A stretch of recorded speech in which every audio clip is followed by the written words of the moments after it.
Welcome to the Construct podcast, where we invite you on a journey of building and connecting. I'm Ray. And I'm Jay. Here at the Construct, we connect with like-minded individuals who inspire us to build the best version of ourselves in all aspects of our lives. This podcast is more than just a platform. It's an exercise in sharing our individual journeys as we learn and grow together. Each episode, we hope to bring you engaging conversations, insights, and stories from our circles in tech, nonprofit, real estate, fitness, education, and many other communities that impact our lives. Today's guest on episode number 2 is a financial advisor from Edward Jones. He's also president of the Signal Hill Chamber of Commerce and a board member of multiple organizations. We dive into his career transformation from enterprise to his own practice at Edward Jones. His name is Chris Arnaldo, and the interview was we just finished wrapping it. It was pretty awesome.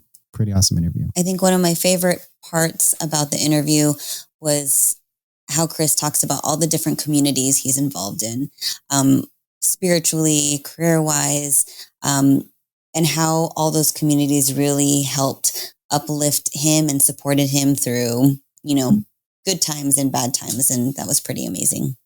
I think my favorite thing about our conversation with him was probably towards the end when he started talking about different communities and if we were all building Legos separately, how much more powerful it would be to build Legos together.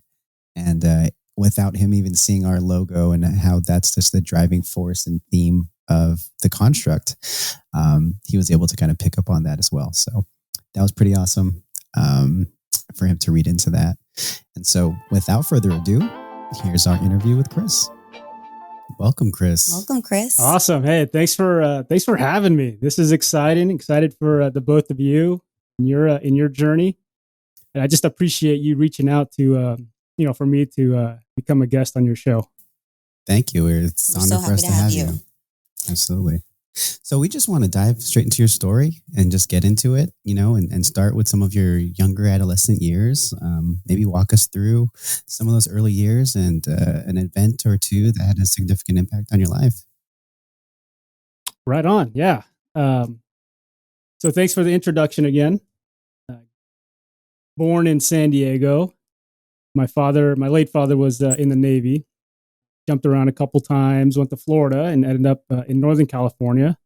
We actually lived in Concord for about a year or two before rooting in Clayton. Growing up there, me and my brothers, Nathaniel and Constancio, we were involved in youth sports, Little League baseball, tackle football. It was flag football. I hated tackle at the time. A little bit of soccer. I was the hoopster of the family, so I played most of the basketball. Pivotal moment as a child. My father was diagnosed with brain cancer. He ended up having that for about a year before God said it was time to come home. So that was a huge moment, not only in my life but in my family's life.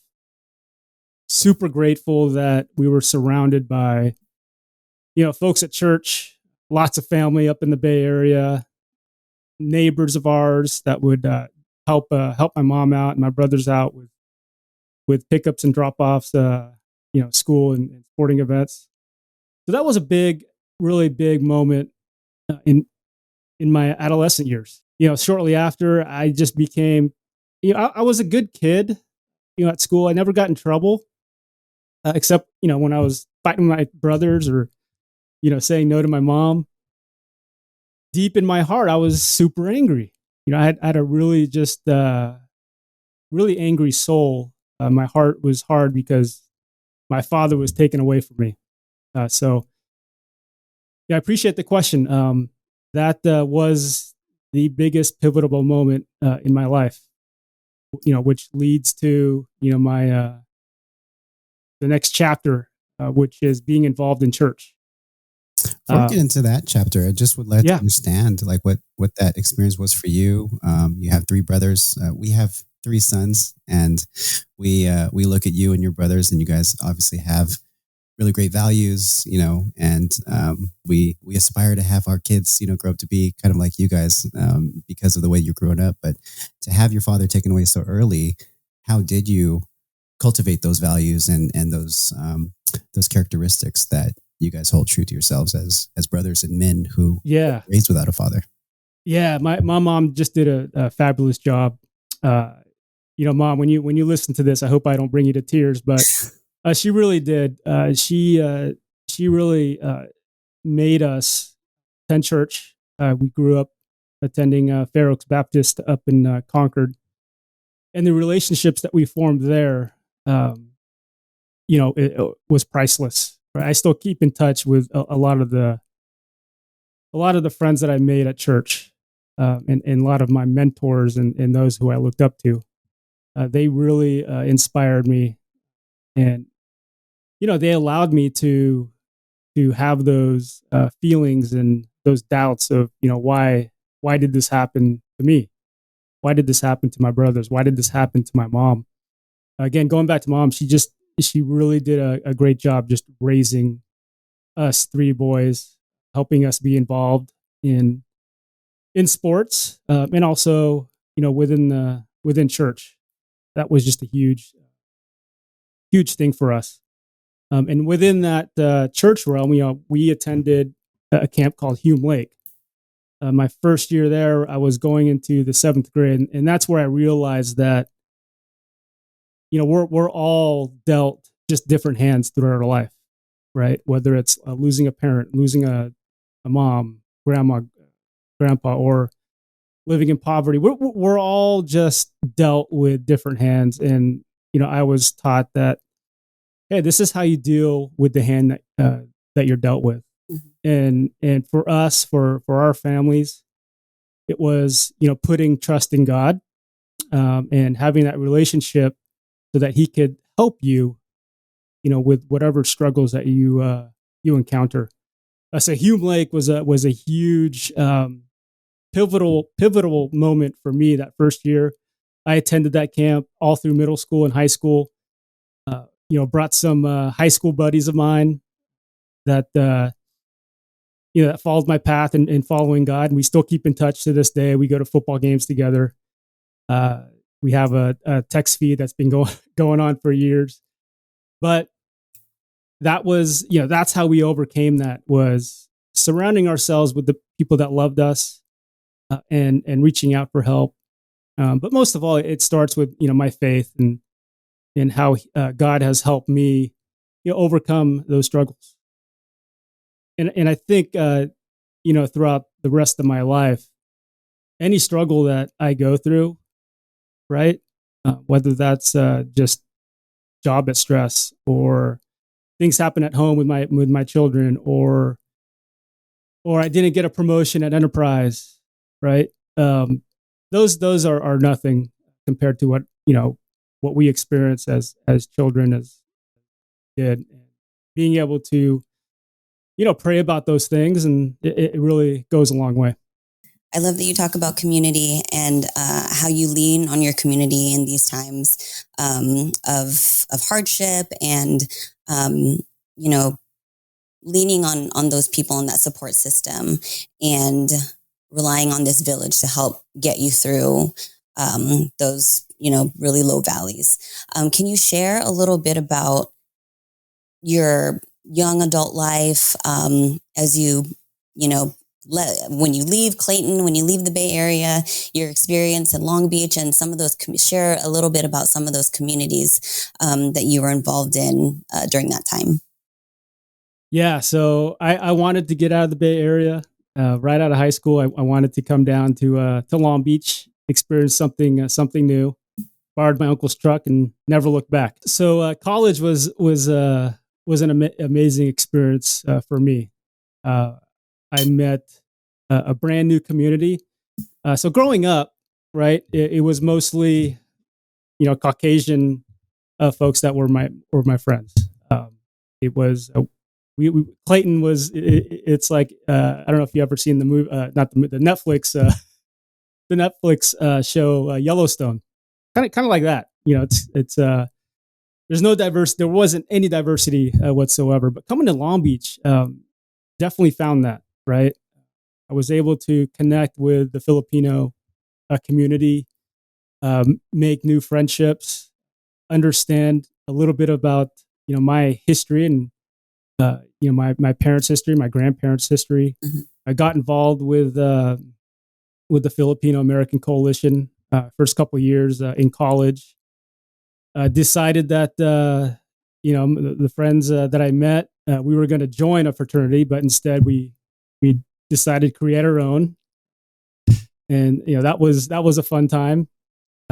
Going throughout college and having that community, right, just meant so much to me, and has helped me today. I'm still well connected with so many of the people that I met along the way. You never know, where college is going to bring you, right? For me, I got a degree in kinesiology, and that community I just didn't, mesh with. So I decided to, do something completely different after I graduated school. But I really cherish those relationships I built throughout college. Met my beautiful wife, Orchid, along the way. I won't give you that story. That's kind of a side story in of itself. Probably We'll save that for a little podcast. bit. Yes. What were you hoping to do with a kinesiology major if you had gone down that path? Yeah, so I wanted to be an athletic trainer for a professional sports team. For the Niners. The Niners. Probably. Yeah, the Niners, the Warriors, the Oakland A's. Definitely not the Kings. Oh yeah, not the Kings. That was my passion. When I started school, and I started an internship, a couple semesters before graduating, and about 20 hours in, I was like, this is not for me.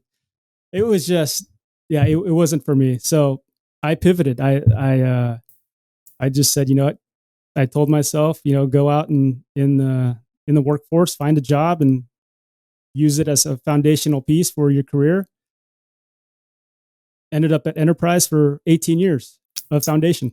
I absolutely want to dive into Enterprise, but I want to come back to something you said earlier about when you went to college and which first started and the transition and the diversity that you were exposed to as a young man finding himself. What did that sense of self and identity really do for you with the exposure to the different diversity that you were exposed to? Yeah, it really opened up my eyes and my mind about what is truly out there in the world, right? And it wasn't just Filipinos. It was, Cal State Long Beach is a really diverse school, right? So, I learned really, really quickly that there are different types of people in this world that I could build relationships moving forward, right? I didn't say that to myself back then, but looking back, right, that's what I was doing, right? I was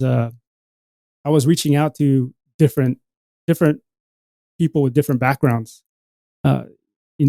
It just opened my eyes to a whole new world for me.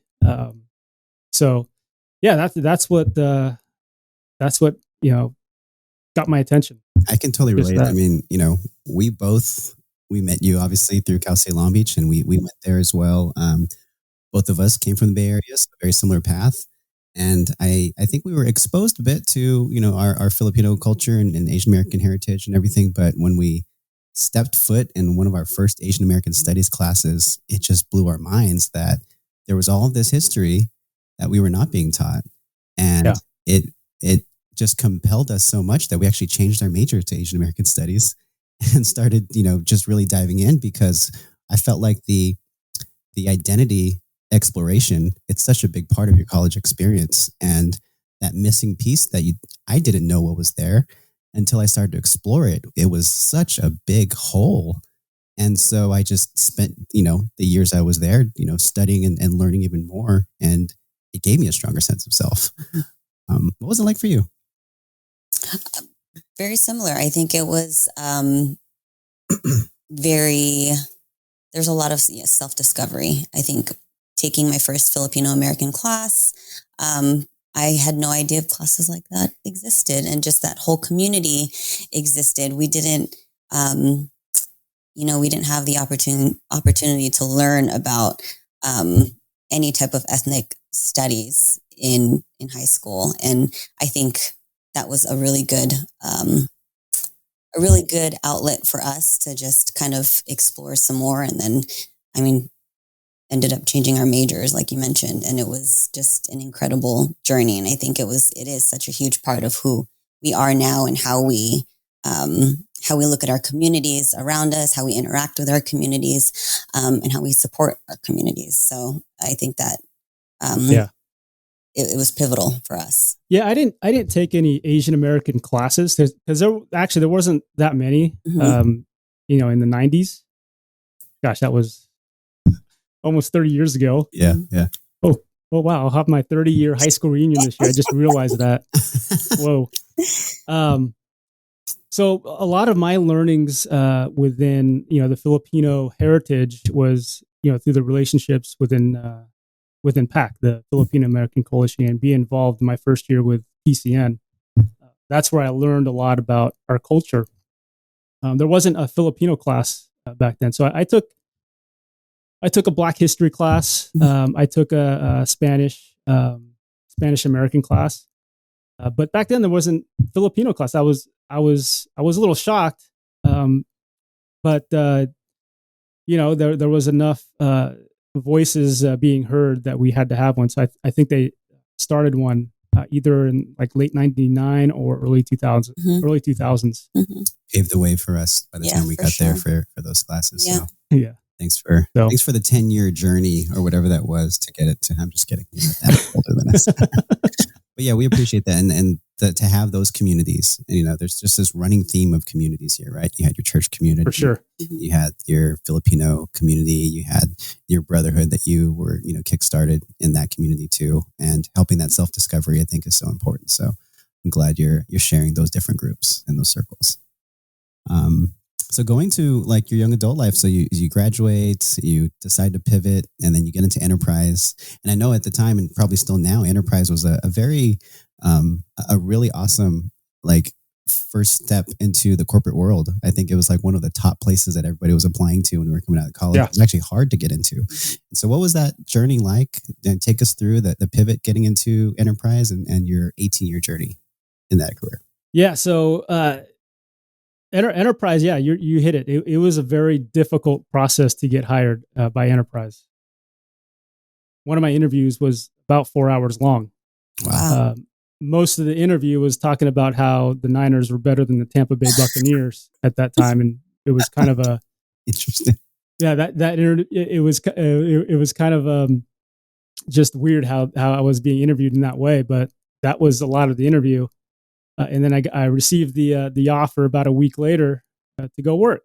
And in my mind, I thought I was just going to use this as a stepping stone to something bigger, something larger, right? But I was getting promoted fairly quickly. Within the first few years, I got up to a branch manager, and soon after I get promoted, my regional manager at the time taps me on the shoulder and says, "Hey, we would love for you to be in another division, remarketing." So I got hired at Enterprise when did I graduate college? 99. So the fall of 99, I get hired at Enterprise, work my way up to a branch manager in 2003. In that same year, he taps me on the shoulder and asks me, "Hey, come to remarketing. I think you're going to be very good in this department." And that was a hard choice because I had just gotten promoted to running my own store, right? And I took a leap of faith. I trusted his judgment in me, in how he viewed me as this guy that can make an impact for the entire region. So I was. You're running your own store. What location was that? This was in La Habra. Okay, so you're running your own store in La Habra, and then you get tapped to go to corporate. Is really what. Yeah. So I was at my store probably for about 90 days. Wow. So I get tapped. Hey, come to the regional office and be part of our remarketing team. So most of my career there for the next, I'll just say 14 years, 15 years, I was part of a team that wholesaled all the cars that were retired from the rental fleet. We got up to about 100,000 cars towards the end of my time at Enterprise in Southern California alone. So I was part of a team of about 40 account managers where we each had our territories, and we had to sell cars as many cars as we can as fast as possible for the most money as possible. So these are all the cars that are kind of at the shelf life end of their rental, yeah, mileage, and then you're selling them either to dealerships or privately. Yep. Yeah. So that's what I did for 14, 15 years. Most of my time in Enterprise, it was hardcore sales, starting at 7, ending your day at 7. So it was 12 hours pretty much in the field or in the office. And then when you get home, you're getting emails, you're getting texts. Hey, I need this, I need that, or I need to return these 10 cars because they're all damaged or whatnot. So it was a lot of hard work, a lot of blood, sweat, and tears. Working at Enterprise, I have nothing but great things about the company. It's a great company to work for. Really enjoyed my time there. Really enjoyed the community, that I had at Enterprise.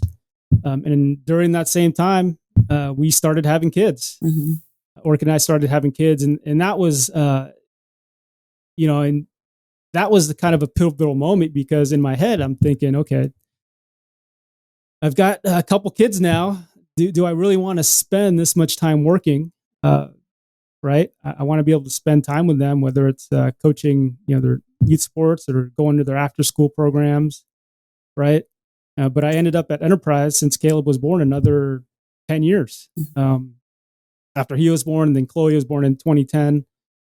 So I kept at it, thinking that, I'm just going to continue making all this money, hopefully save it and invest all of it for my family and see where it takes me.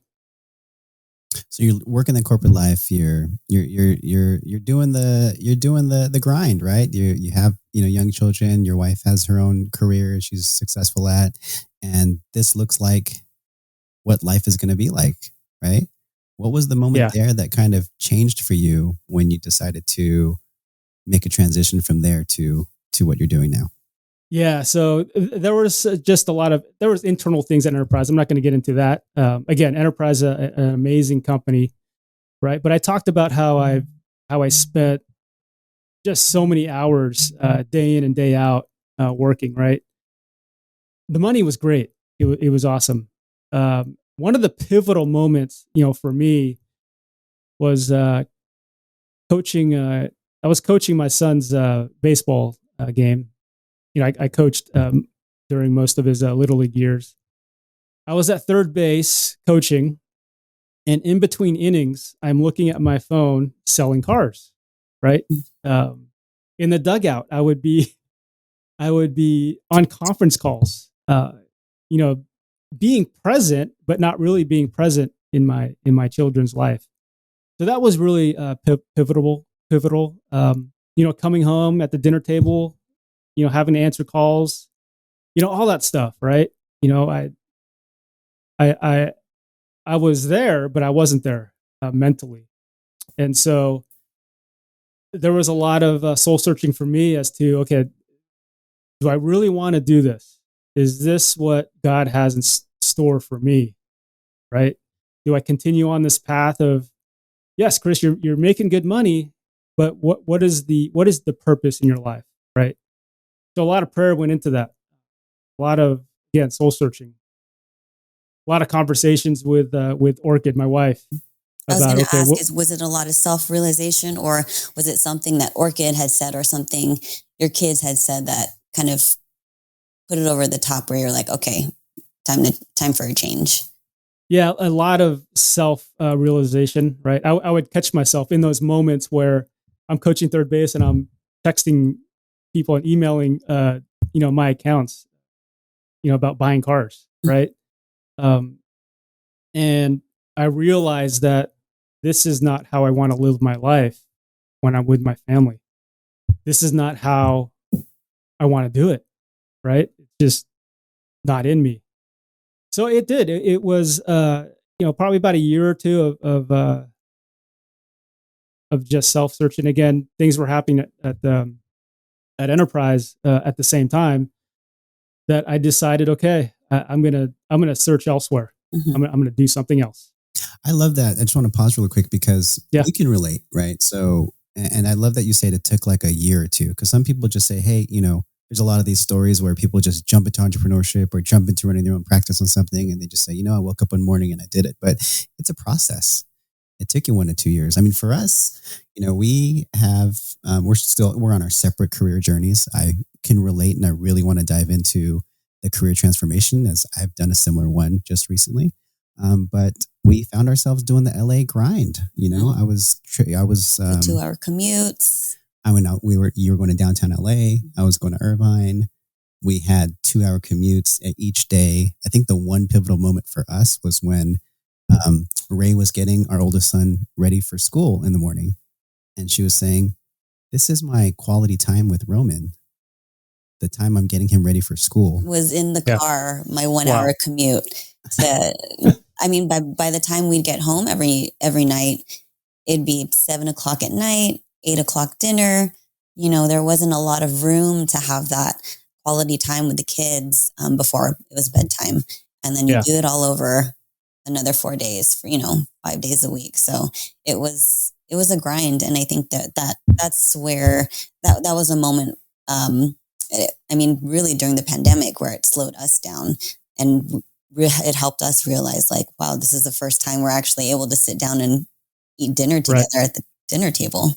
And then kind of spurred off remote work for us. And that remote work has continued for Ray and turned into my entrepreneurship journey. But yeah, I do think that, I don't know what it is. There's a buzz in LA. There's a buzz in the different, rat race areas that some of us are in that when you're in it, it's really hard to take a step back and take a look at and take inventory of what's happening.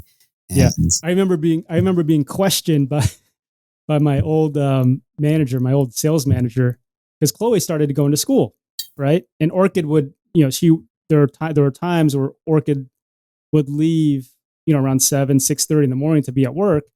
And I'd want to take my daughter to school. I used to show up at the office at 7:15 to start my day, right? But when Chloe started school, she didn't start school till I think 9:00 or 8:30, right? I'm not going to drop her off and leave her as a 6-year-old, of course, right? So again, another moment where I realized, okay, I can't drop my child off because I got to be at the office by a certain time. This is just not going to work, right? So that was another moment there where I want to be able to spend that morning with my kids and at least take them to school, drop them off, and pick them up. So yeah, a lot of moments that helped me decide, okay, yeah, it's time to transition. Yeah. And there's nothing, I don't think it's anything against a specific, manager or anything. It's the structure of corporate. It's the structure, the cultures of that's just created there that expect you to have your butt in the seat, whether you're being super productive or not. It's just I think one of the things that there are many reasons why I moved on from corporate, but one of them was perception. Perception is such an interesting thing, right? Versus like the actual value you're providing or the actual impact you're having. Perception is almost equally important in certain environments, and the perception of you just physically being present at certain hours is important, for certain things. And that's a challenge when you're trying to take inventory for your situation in your life and make decisions about it. And so, that's why I think I'm fully about, the new journey I'm on in entrepreneurship. And I really want to dive in and understand how that transition was for you. Let's get into it. Yeah. Yes. Walk us through that transition. So transition. So, I became a client of, the firm I partner with, Edward Jones, because I just needed help. I had accounts everywhere. I was doing it on my own. You name the firm, I probably had an account with them. E-Trade, Fidelity, Northwestern Mutual. So I became a client of Edward Jones, and I really just enjoyed the experience I had as a client. So I thought to my head, this looks very interesting. I think I want to, look into it more. So I actually called, besides Edward Jones, I actually called several firms, Merrill Lynch, Chase, Northwestern Mutual, a good handful just to get an idea of what this career was all about. Mm-hmm.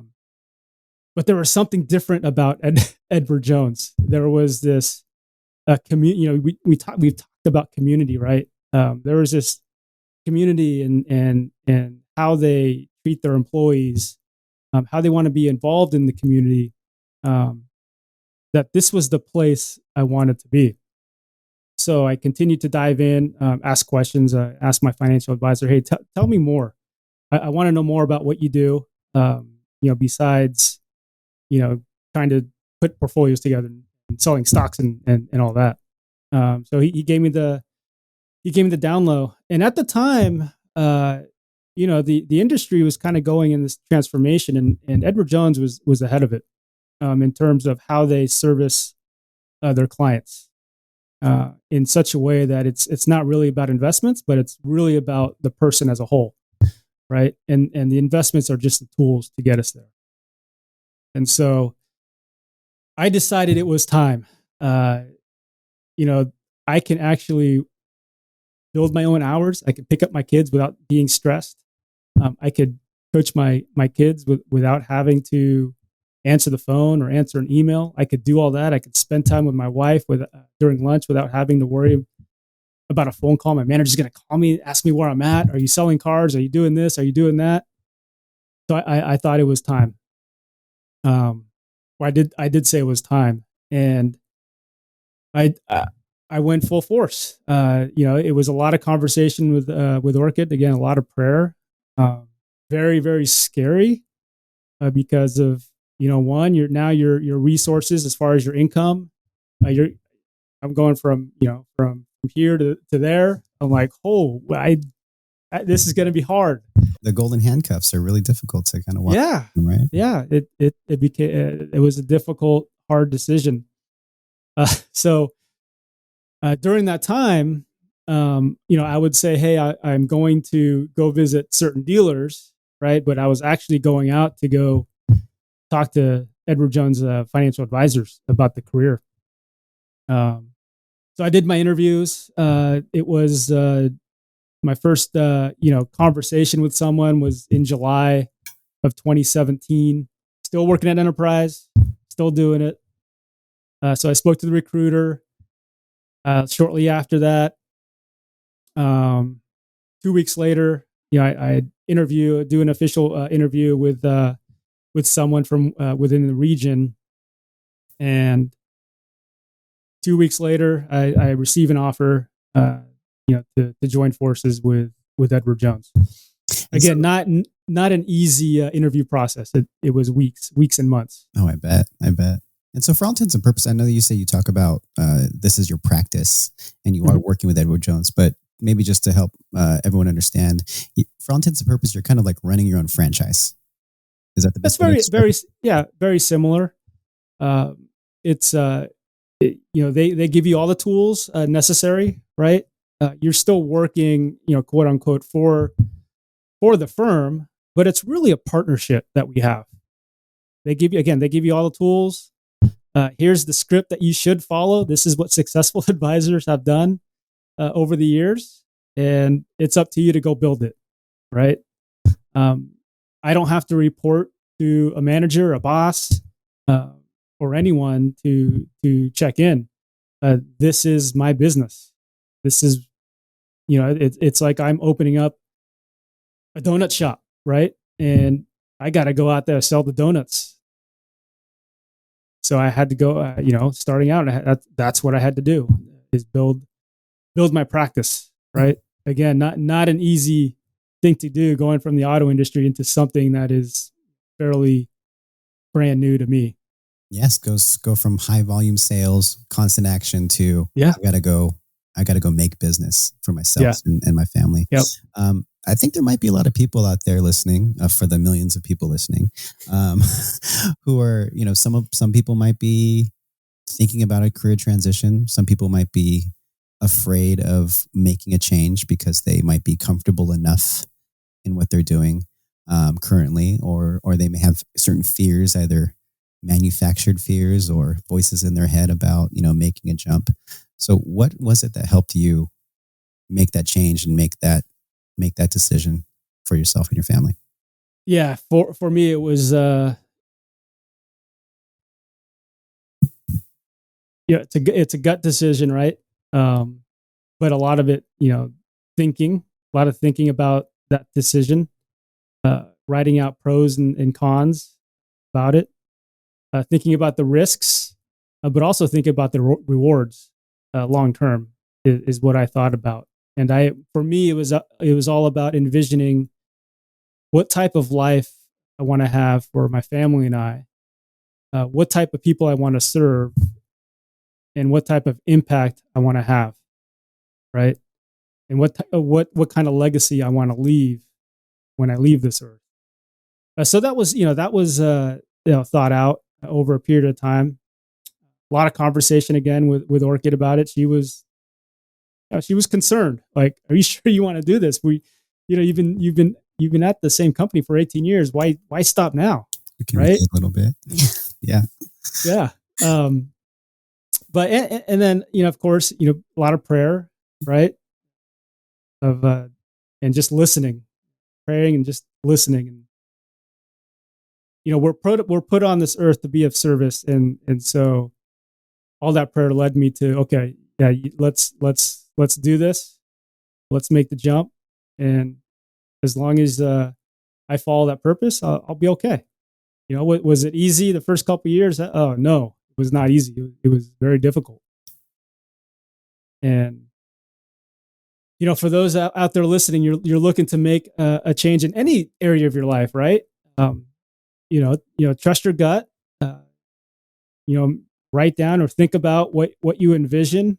Over the next 2, 5, 10, over 20 years of your life, right? Um, and will it be the right decision all the time? No, it's not going to be the right decision all the time. But at least you're taking that risk, and if it's the wrong decision, then pivot again. And that's what I challenge. And I'm going to go off on a little tangent here. Um, for the younger generation, there's just so much out there. It's okay to try different things. You don't need to be pigeonholed in one job or one industry. If there is one thing I wish I would have done sooner, was to dive into different industries. Which I did. I actually think I shared that I got my real estate license, and when I got that, Enterprise was super concerned. Oh yeah. So I didn't follow through with that career path.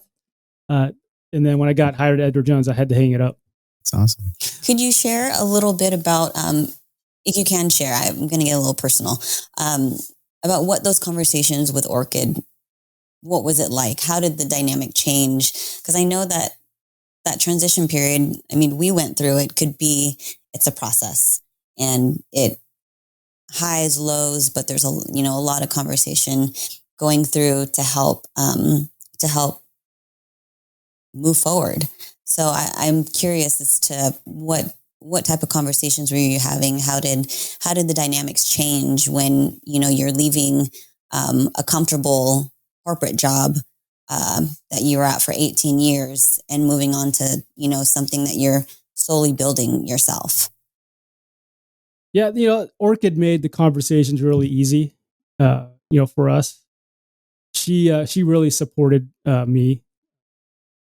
Throughout my time at Enterprise, even though there were a lot of times I came home late. There was a lot of frustrations just in that, right? So I think the conversation was easier for us just because of how much blood, sweat, and tears I spent there. Yes, it was scary, right? But I give props to her because she really supported me in that decision. And I was able to give her some, just some safe thoughts that we'd be okay, right? As long as we focus on the right things, our faith, our family, our community that we have, then life is good, right? Yeah. We don't put a focus on income and money, right? Yes, those tools are necessary for us to achieve certain things, but that's not what where our focus is. Our focus is helping people. Orchid's a nurse, and she's helping people every single day, right? She's out there serving.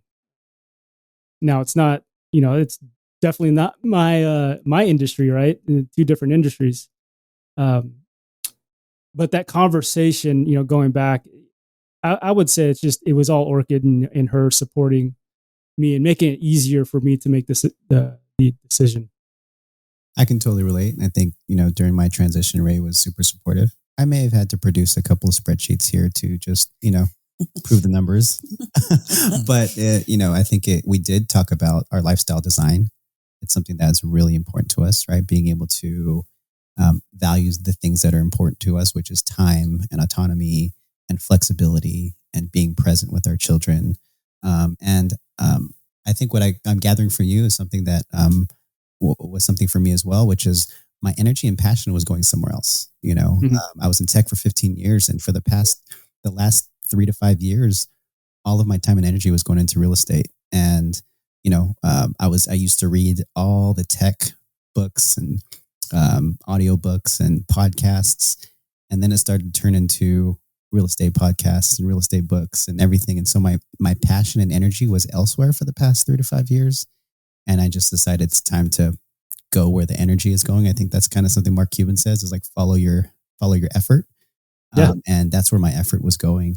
And absolutely, when the time came to make that transition, we decided that, my energy is going here. This is a thing that can support the lifestyle design that's important to us. Not just having that time and autonomy, but also being able to be in multiple locations when we need to and not be tied down to a place. And so that helped I like how you touched on lifestyle design, right? Orchid and I love to travel. One of our places to go to is Maui. We enjoy it there. So during our enterprise days, right, we'd take a break during the summer, go to Maui. But then again, I was constantly just on my phone, just selling, right? But we enjoy that, and part of our lifestyle is travel. We want to go to different places, and we've been able to do that over the past 5 or 6 years, without feeling guilty that we are leaving work behind. No, go on that trip, and enjoy it, right? So we've been able to enjoy those moments, right? Whenever we can. At Enterprise, I couldn't travel between, I think it was July and October, because it was the highest time of the year. And those are the only months your kids are on vacation. Yeah, those are the best. Exactly. Exactly. Right. So we had to squeeze in time in June or towards the end of the year when it wasn't as busy. In a previous conversation, I had 60 PTO days when I left Enterprise. 60. I hope you cashed out. I know. Yeah, cashed out. Out. That's good. That's so bad. I know. So everyone listening, take your days off, please. Yeah. Yes. Yeah. That says a lot about culture then. If you left there with 60 days of PTO. Yeah. That's a lot. Good for them for honoring the cash out, though. Yeah. I think in a previous conversation, you mentioned that you left at a certain time, but then you didn't start your practice until months later. I'd love to dive into like what those months were, because I had a similar transition period too, but I'd love to understand yours.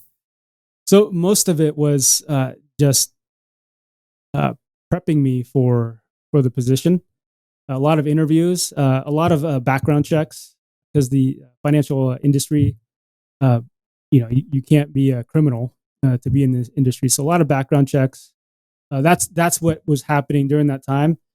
And also at the same time, I was slowly emptying my desk at Enterprise, my office.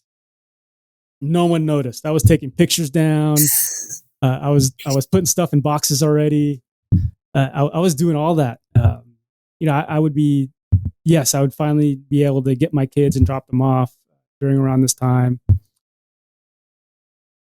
Still was kind of working hard, right? Just to get as much income as possible. But I was done. I was just done doing the job. And so I admit, they gave me a couple memos for not performing, which was fine with me. I was leaving anyway, right? Yeah. Again, I'm not talking down on Enterprise. This is just me and the type of lifestyle I was trying to design for myself. Come mid-September. Oh no! Last day of September 30th. I walk into my boss's office, and I handed him my resignation letter, and he basically said, "Okay, what do we do now?" So I gave them 2 weeks, because in 2 weeks I had to start taking my security license tests, studying for them. Right, I had to start studying for those tests. So I gave them my 2 weeks. I'm not the type of person to hold grudges or any of that. I wasn't angry at the company. I wanted to hand off my accounts in the proper way. So we spent those 2 weeks beforehand, me introducing all of the relationships I had built to the predecessors, right, that were going to take over my accounts. I built some really good relationships at Enterprise, business relationships and personal relationships, right, at these dealers. I mean, it was tough. It was tough saying goodbye. I speak to 80% of them to this day. I'll send them texts every once in a while. I just sent a text to one of my buddies, Green Bay Packer fan. I just put sorry, things like that. But yeah, during that time, it was last day, 2 weeks, just going around and introducing the accounts, and that was it. Started studying for the test 2 weeks later. There was no break in between. I wanted to get this get the test over with, and those are brutal. They're not easy. What was that mental shift for you? Because I went through a personal transition myself, but the mentally having to shed your former self and step into your new self. What was that process like for you, either mentally or spiritually? That process, I think it was easy for me. I was able to shed my old self in the hardcore sales mentality, because I had about 8 weeks of just, okay, I get to sit down at a desk and just read and study for an exam. I even was able to pick up a coaching job for Caleb's 6th grade basketball team. Nice. During that time. So that was cool. Spiritually, we started getting back into going to church, which we never really did during my young adult life, working life. That was huge for our family. Was getting back into that spiritual life of ours, and getting back to where what truly matters, right, in life. So that was key there. But I found it easy to shed off my old Enterprise self. I only kept I actually threw out all my awards that I earned, just because I needed to start something new. I'm glad it was easy for you. It was really difficult for me. So, I mean, I don't have the some of the entrepreneur or startup stories where someone I just left my 9 to 5 and transitioned to the new one. I got laid off at the last startup I was at due to some org shifts, and I had a job lined up with a former boss at a large financial institution to do more financial tech product work. And for many reasons, it was put on hold due to various reasons. And it was actually on hold for 3 to 4 months, which was like this weird holding pattern for me because I knew what I wanted to do. Like the first thought I had when I got laid off was like, I told Ray, this is my shot to go full-time real estate. Was the very first thought. And it was this like sigh of relief. But then all the fear stuff, came in and everything. And then I got this, job offer and I'm like, okay, cool. I'm going to go back to tech. I'm going to golden handcuffs. We're going to ride this out and do real estate on the side. And that holding period was actually a blessing from God for me that gave me the time to transform. I was not ready like you. I needed the time to shed myself of who I was and the skills that I thought were, were valuable at that time, but, we're not going to translate, and kind of stepping into my power into this new form. Right. And it took a lot of prayer. It took a lot of, time to, I think my relationship with God got so much stronger, talking to him every single day through it. And then finally coming out of it on the other end and deciding it was time to go, to do this. And it took me about 6 months. It took me 6 months. I did, like you, I got a coaching job. I was coaching my son's flag football team, which was awesome, It's like showing me the lifestyle that we can have moving forward. But absolutely, it was challenging for me, and Ray had to carry us during that time. It was really challenging for you too, right? Yeah. And I think I love that you shared. I think it's such valuable insight, not, in so many aspects of your life. And I think, for all our listeners out there who are going through the same transition, I think it's just great, just key advice of how someone can just transition from, one career to another. But just having that insight is so valuable. And thank you for sharing. We really appreciate it, Chris. But before, I want you to share, before we get into more of the reflective part of where you're at now, with Edward Jones, what do you, now that, where you are now, what do you enjoy most about your job and this industry?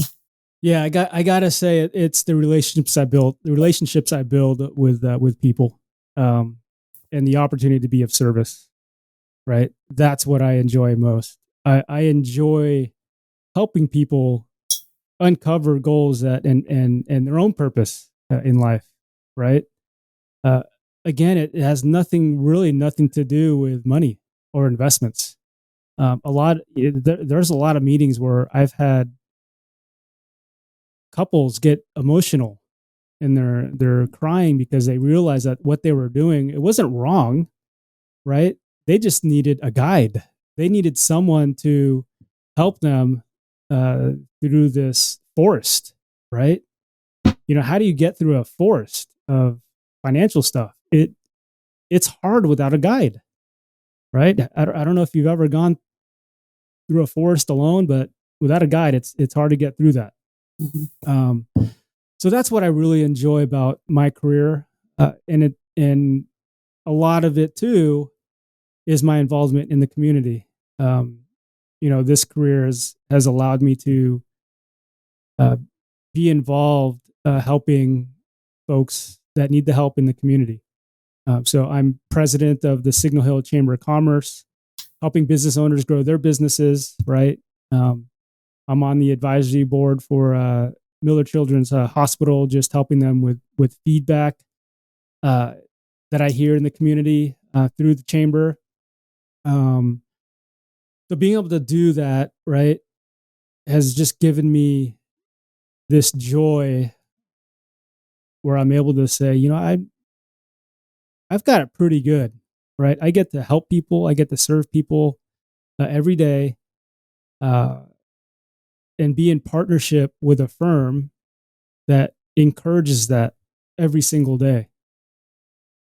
It's not about, how many assets you have, not about the money, it's not about the returns. It's about making an impact in people's lives. And so that's what I enjoy doing every single day. Chris, what motivates you and kind of drives you? the Niners getting to the Super Bowl and winning the thing. Hey, by the time this drops, they have won it already. So we're dropping this on parade day. I'll tell you that.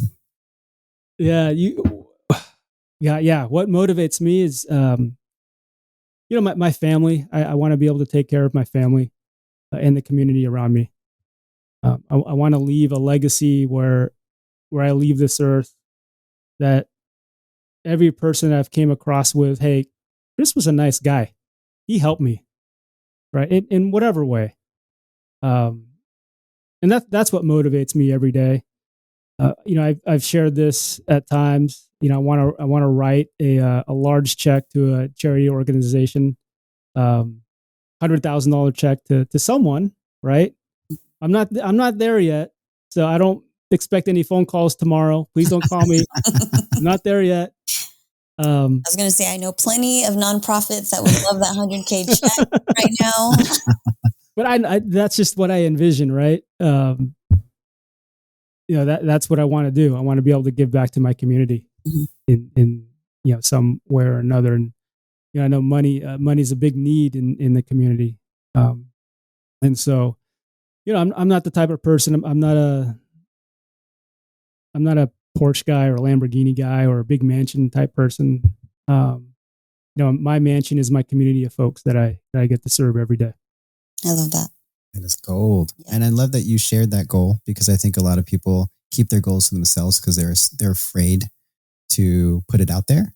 But I think the more that you share it, the more you manifest it, and the more you attract the energy for you to be able to accomplish that sooner.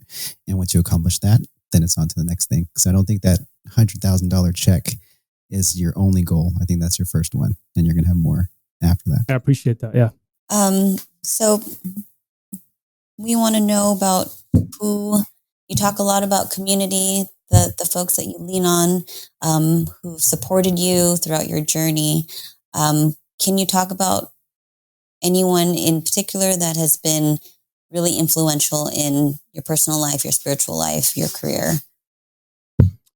Yeah. We'll start with my faith, my spiritual life. So again, growing up, losing my father, I had these really great mentors, Dale and Craig Gustafson from church. They were my youth leaders, my spiritual guys. And then I had a youth pastor in middle school. He mainly ran the high school, Pastor Mike McKay. He's actually a pastor down here. We attend neighborhood church in Cypress.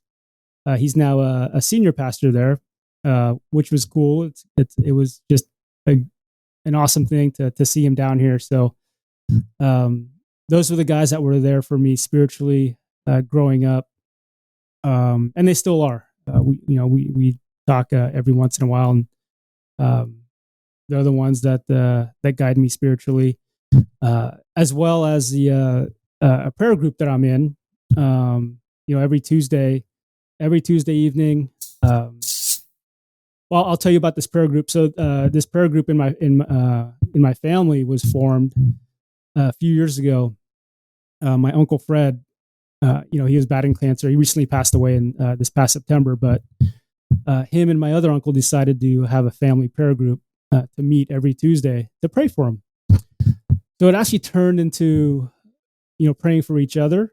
It also turned into each one of us taking turns sharing, something that we're learning either from church or from our daily devotionals. So we do that every Tuesday, and that's been a huge part of my life now. Is that spiritually? All right, so family. Another important thing in my life. It's my brothers, right? Nathaniel and Constancio and my mom, right? Those are my pillars with my family who I lean on, who I've lent on, right, throughout my life. And then my wife, Orchid, who supported me throughout this journey. I've been married 23 years now, this June, and she's supported me through thick and thin throughout throughout my careers, my two different careers, right? Enterprise wasn't easy on her. She, I'm not going to get into too much of that. She wasn't a big fan of Enterprise. just because of all the hours I worked and all the after hours stuff I had to do. But she continued to support me in what I was trying to achieve. So she was, she's there. And in terms of, my community, right? Edward Jones is built in such a way that each financial advisor, there is no competition. We want to help each other grow and succeed in our different practices. It's like it's unlike any other firm, right? The culture here is just amazing. So I'm part of a shared branch real estate. I have 4 other advisors here, and we lift each other every day to help each other succeed. No one's, there are no egos, which is great, right? I had all kinds of help from day one. I had a business coach. I had a field trainer. I had a in-service rep. I can call my home office at any time and ask him about a certain situation with a client. So that's where I get a lot of support, within my community, as well as folks that I've met along the way, where I serve the community within the chamber. So for those out there listening, I encourage you, surround yourself with folks, surround yourself with your family, with your friends. If you don't have anyone to support you, reach out. There's a lot of resources out there. And if you need help, you could reach out to the Sampsons, reach out to me, and we'll be able to direct you in the right way. But super important. Life is hard to do by yourself, for sure. I know we have a few minutes here. We got a few more lightning questions for you, but I want to just pause really quick because there's some really awesome themes that are coming out here that I'm really gathering from this really great conversation. One is community, right? And it's just the impact of not just being a part of a community, but starting communities. How many different communities were you a part of that you were able to either start or partake in starting that turned into something so much bigger than you originally thought, whether it was, stuff in college, with your fraternity or something that's bigger with your prayer group, with your family. Starting community is something that can actually grow into something you don't even realize. And then the ability to just give back and be part of it. Right. I mean, yeah, so much of our of folks' time is about like focusing on ourselves and our families and grinding and stuff. But like, the most influential things that we can do is be a part of someone's life, especially a young person's life, whether you're coaching or being part of a church group or something, because those are the lasting impacts that provide dividends for them and perhaps for you in the future. And I just think like the abundance mindset that you're sharing right now too, right? Because like shared resources within a community and having an abundance mindset that there's enough for everyone to thrive. It's so important because I think a lot of people are like, hey, I got to go get mine. And I got to go do this. But if we all share resources and we all have this mindset that we're going to thrive, there's enough for everybody. And I love that. Yeah. Shared that. Yeah, there definitely is. I mean, going back to college, starting Zeta Phi Rho, our fraternity there, right? There was a community there, and we still have that community, surprisingly. Yeah, that's right? How we're connected, right? Still there. That's how we're all connected here. I may have had to memorize your name, so that's why. Yeah. I guess my name's the first on the list. It's the first one on the list. Yeah. So that community there has grown, and to this day I get random people I've never met before reach out and say, hey, Chris, how do you do this? How'd you get into Edward Jones? Or can you help me with this? Can you be involved with this? Right. And so I get those every once in a while. And that is the fruit, right? Is when people are reaching out for help. Mm-hmm. And that's abundant, right? When you're able to help someone from that community. What other communities have I, you brought up, youth sports, right? I still have a lot of connections there, and being involved in that was very fruitful for me. Soccer, basketball, baseball, all of it for my kids, and being able to connect with people and show them that hey, we can make an impact with our youth by how we teach and coach them. And this is a different topic about the youth sports of today, but it's simply just a lot different now with all this travel ball and club teams, so much different, right? But for me, that community, I've learned a lot of parenting skills, right, from different parents and how they parent their children.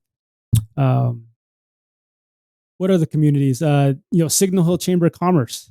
That's a community I've been involved with since I started with Edward Jones. It was one of the ways I could grow my business, which it has. But I really don't lean in. I really don't lean into that to grow my business. I lean into it because it just feels good to help build that community. Last year, I became elected president of the chamber. At the time, we had 58 members, and my goal was for membership to grow, and we almost doubled it in 2023. Wow. Which was awesome, and really proud of the board members that have helped me along the way, making an impact. My community here at the firm, right? I serve on the leadership board, helping those that are entering this career, helping them, thrive and build a successful practice that's sustainable. So I have that community, have my family community, I have all kinds of communities, right, that are all interconnected. My Niner community, right? Yes, whenever the Niners lose, I could send a text and say how frustrated I am. No. Celebrate, yeah.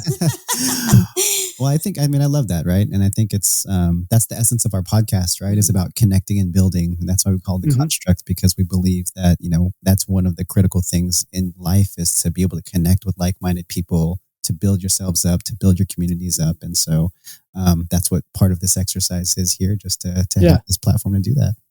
I mean, think about you're a little kid, right?